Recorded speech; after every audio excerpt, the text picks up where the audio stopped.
Dr. Lyra Voss had survived 3 planetary expeditions, 2 first contact scenarios, and 1 particularly aggressive fungal infection that had tried to colonize her left boot. She was not, by any reasonable measure, easy to intimidate. So when she heard the snarl behind her in the crimson forests of Keth 7, her hand didn't immediately go to her plasma sidearm. Instead, she paused mid-step, one boot hovering above a cluster of bioluminescent moss, and listened. There it was again, a growl that crackled at the edges, breaking like an adolescent voice, too high-pitched, too uncertain. Lyra turned slowly, her weathered field jacket rustling against the humid air. The forest around her pulsed with the rhythmic glow of native flora, casting everything in shades of amber and blood red. And there, partially hidden behind a twisted trunk of what the xenobiology team had dubbed a spine tree, was the source of the sound. A cub. No, not just any cub. A Kethian razorpaw, all gangly limbs and oversized paws, its obsidian fur standing on end in what was clearly meant to be a threatening display. Its eyes, too large for its narrow face, glowed with bioluminescent amber, beautiful and terrified in equal measure. "Well," Lyra said softly, crouching down to make herself smaller. "You're a fierce one, aren't you?"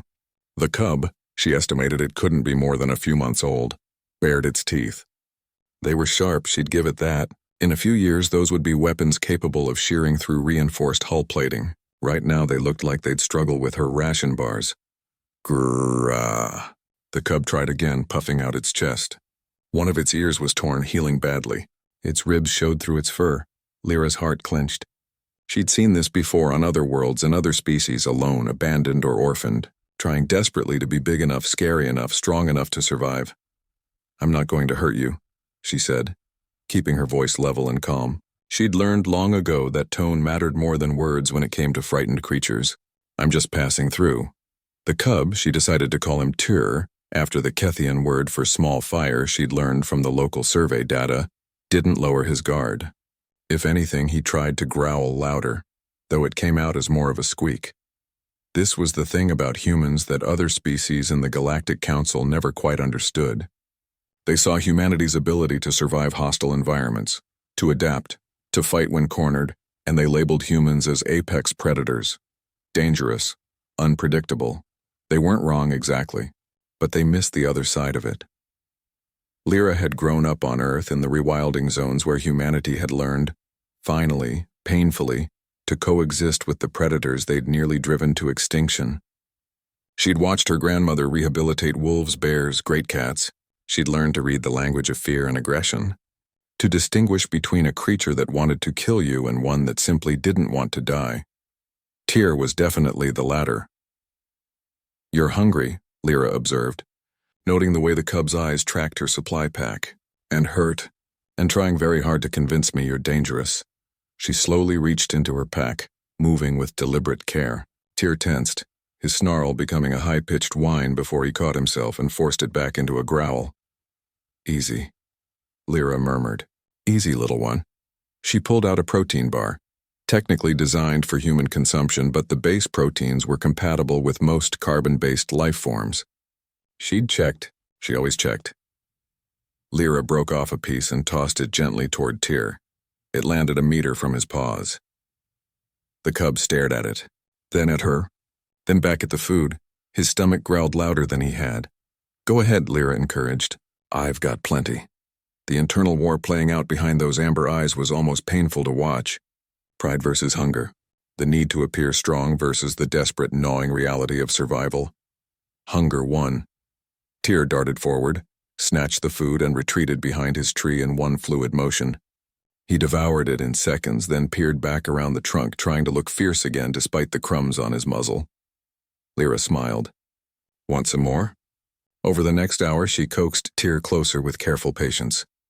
Each piece of food brought him a little nearer. Each soft word eroded his fear a little more.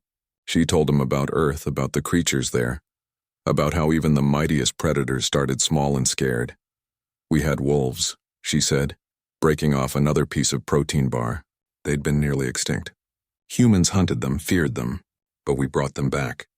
Protected them, because we learned something important. Tyr was close enough now that she could see the infection in his torn ear, the cuts on his paws, close enough that his defensive posture had softened into simple wariness. We learned that being strong doesn't mean being the scariest thing in the forest, Lyra continued. It means surviving, adapting, knowing when to fight and when to accept help. The cub was within arm's reach now. His eyes, still wary but no longer terrified, met hers. You're brave, Tyr, she said softly.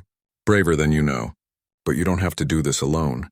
She extended her hand slowly, palm up, an offering, not a threat. For a long moment, Tyr didn't move. Then, with a hesitance that spoke of every instinct screaming at him to run, he stretched out his neck and sniffed her palm. His nose was wet and surprisingly cold. Lyra remained perfectly still as the cub investigated her hand. Then her arm, then finally, in a gesture that surprised them both, bumped his head against her knee. Not submission. Not quite trust. But a beginning, there we go, Lyra whispered. There's my brave little Tyr. When the rescue shuttle arrived 3 hours later, its pilot found Dr. Voss sitting cross-legged in a forest clearing. A supposedly deadly apex predator cub curled in her lap. Purring like distant thunder, Doctor? The pilot called uncertainly. Is that safe? Lyra looked up, her hand gently stroking Tyr's head, carefully avoiding his injured ear. Depends on your definition, she replied. But yes, we're fine. Command isn't going to approve transporting a razorpaw cub. Command, Lyra interrupted firmly, can file their objections through official channels. Tyr is coming with us. He needs medical attention, proper food, and someone who understands that being predator doesn't mean being monster. The pilot opened his mouth to argue, then caught the look in Lyra's eyes, that uniquely human look that had made their species both feared and respected across the galaxy. The look that said, I've decided. Try to stop me. I'll prep a containment crate, the pilot said finally. Make it comfortable, Lyra countered, and leave the door open. He's not a prisoner. As the shuttle lifted off, carrying a human doctor and a small cub who'd learned that sometimes the scariest predators in the galaxy were also the kindest. Lyra smiled. The other species would never understand. Humans weren't dangerous because they couldn't be hurt. They were dangerous because they remembered what it was like to be small, to be scared, to desperately roar when all you had was a squeak, and they never, ever left their own behind. Even when their own had fangs and thought a snarl made him brave.